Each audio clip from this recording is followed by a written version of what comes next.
സംസ്ഥാനത്തെ പാതയോരങ്ങളിൽ സ്ഥാപിച്ചിരിക്കുന്ന ഫ്ലെക്സ് ബോർഡുകൾ, ബാനറുകൾ, കൊടിത്തോരണങ്ങൾ തുടങ്ങി അനധികൃതമായി സ്ഥാപിച്ചിരിക്കുന്നവയെല്ലാം നീക്കം ചെയ്യാൻ ഹൈക്കോടതി തദ്ദേശ സ്വയംഭരണ സ്ഥാപനങ്ങൾക്ക് അനുവദിച്ച സമയം ഇന്ന് അവസാനിക്കാനിരിക്കുകയാണ്. കൊച്ചിയിലും അതുപോലെ തന്നെ ഒരു പരിധിവരെ ഫലപ്രദമായി ഇത് നീക്കം ചെയ്യാൻ സാധിച്ചു എന്ന് തന്നെയാണ് നമുക്ക് മനസ്സിലാക്കേണ്ടിയിരിക്കുന്നത്. ഇപ്പോൾ കൊച്ചി കോർപ്പറേഷന്റെ 65ാം ഡിവിഷൻ കൗൺസിലറായ രജനി മണിയാണ് നമുക്കിപ്പോൾ ഉള്ളത്. കോടതിയുടെ ഈ തീരുമാനം ഞങ്ങളൊക്കെ അഭിനന്ദിക്കുകയാണ്.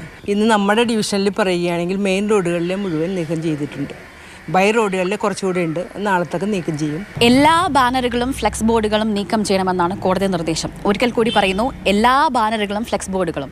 പക്ഷേ ഏതാനും ചില ഫ്ലെക്സ് ബോർഡുകളും ബാനറുകളും ഒക്കെ നീക്കം ചെയ്യുന്ന കാര്യത്തിൽ എന്തുകൊണ്ട് ഇവർ മടി കാണിക്കുന്നു എന്നുള്ള കാര്യം കൂടി നമ്മൾ എടുത്തു പറയേണ്ടതായിട്ടുണ്ട്. അതുതന്നെയാണ് ഇവിടുത്തെ പ്രദേശവാസികൾക്കും ചോദിക്കാനുള്ളത്.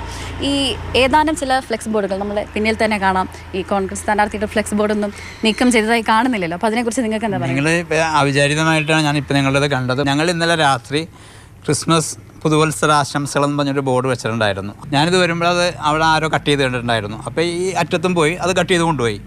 അത് കഴിഞ്ഞപ്പോൾ ഞാൻ ഇത് കാണുന്നത് ഇത് വർഷങ്ങളായിട്ട് ഇലക്ഷൻ കഴിഞ്ഞിട്ട് എത്ര നാളായി ഇത് ഇരിക്കുന്നതാണ്.